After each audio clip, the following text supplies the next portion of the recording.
Jadavpur university কোন দেহ ব্যবসার জায়গা না।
যাদবপুর কর্তৃপক্ষকে জানতে হবে এখানে কোন রকম কোন নেশার দ্রব্য যেন না পাওয়া যায়, কারণ এটা পড়াশোনার জায়গা।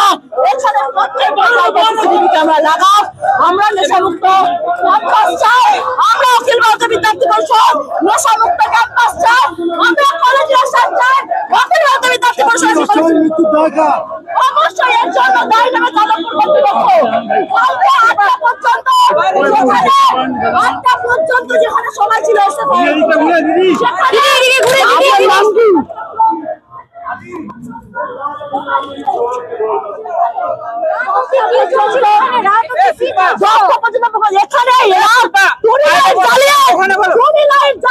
মহল বানিয়েছে। যাদবপুর ইউনিভার্সিটি কোন দেহ ব্যবসার জায়গা না, যাদবপুর ইউনিভার্সিটি পড়াশোনার জায়গা। এটা যাদবপুরে এরকম হচ্ছে কেন? এটা র্যাগিং দায়কার অবশ্যই যাদবপুর কর্তৃপক্ষ। যাদবপুর কর্তৃপক্ষ লাগাইনি। যাদবপুর কর্তৃপক্ষ এখনো পর্যন্ত নেশাদ্রব্য এখানে পাচ্ছে সেটা কি ইচ্ছা করে? অবশ্যই যাদবপুর কর্তৃপক্ষ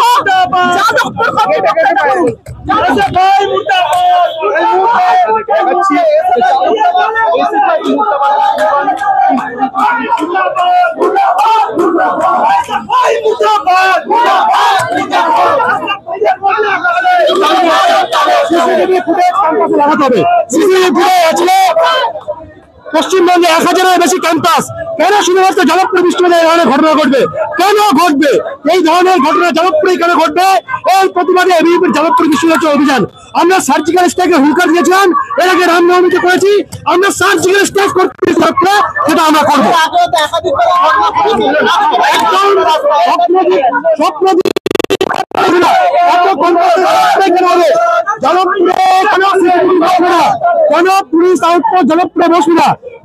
গ্রামের হাজার হাজার ছেলে মেয়েরা তাদের বাবা মারা ছেলে মেয়েকে এখানে মানুষ করতে পাঠান, সেই মানুষের কি নমুনা এটা? একজনকে ছাত্রীকে জল দিবে মরতে হবে? কেন ক্যাম্পাসে সিসিটিভি থাকবে না? কেন সিসিটিভি থাকবে না? কেন বসবে না? শুধুমাত্র এখানে পরিকল্পিত ভাবে একটি দেশ বিরোধী চক্রান্ত হয়েছিল। এই ইউনিভার্সিটির মধ্যে স্বপ্ন হয়েছিল, সেই ইউনিভার্সিটির মধ্যে একটা ছাত্রী পাওয়া গেছে। তার উত্তর যাদবপুর কর্তৃপক্ষ দিক, কেন ডিসিপ্লিন মানছে না? তার উত্তর যাদবপুর